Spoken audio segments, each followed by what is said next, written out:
तर नमस्कार मित्रांनो, कालचा जो व्हिडिओ होता त्याला तुम्ही चांगला प्रतिसाद दिला आणि पहिल्या व्हिडिओ असून सुद्धा एवढा चांगला प्रतिसाद मिळणं मला अपेक्षित नव्हतं, तरी पण आपले चांगला एक प्रतिसाद भेटलाय आपल्याला. तर त्या हिशोबाने मी हा व्हिडिओ करण्याचा प्रयत्न करतोय आता परत अजून. तर या व्हिडिओमध्ये आपण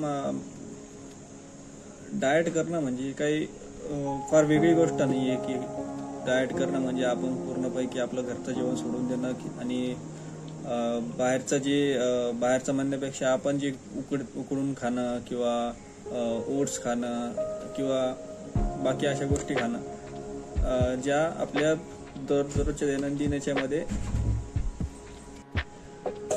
आपल्या भारतीय जेवणामध्येच तेवढं चांगलं न्यूट्रिशन आहे ज्या पद्धतीने आपण खाणार आहोत.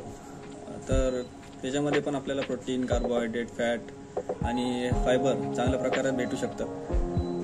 फॉर एक्झाम्पल जर का सांगायचं झालं तर आपण त्याच्यामध्ये फायबर साठी आणि प्रोटीनसाठी दुधाचे पदार्थ प्रोटीनसाठी घेऊ शकतो, दही घेऊ शकतो. बऱ्याच गोष्टी अशा आहेत ज्या मी तुम्हाला हळूहळू सांगेलच. आणि अशा प्रकारे डाएट चार्ट पण आपण बनवू आपण तुमच्या सगळ्यांचा, जसं पद्धतीने मला DM वगैरे जातील. आणि दुसऱ्या पद्धतीने जर का म्हणायला झालं तर आपलं वेट लॉससाठी आपण पोळीच्या जागी भाकरी खाऊ शकतो, फास्ट फूड खाणं बंद करू शकतो. अशा बऱ्याच काही गोष्टी आहेत ज्या डाएट करण्यामध्ये असतात. असं काही नाही की घरचं जेवण सोडूनच आपल्याला पूर्णपैकी वेगळं जेवण जेवायचं. तर घरचं जेवण करून सुद्धा आपण वेट लॉस किंवा वेट गेन करू शकतो. तर ते कसं पुढच्या सिरीजमध्ये आपण ते करणारच आहे. तोपर्यंत सपोर्ट देत राहा. बाय.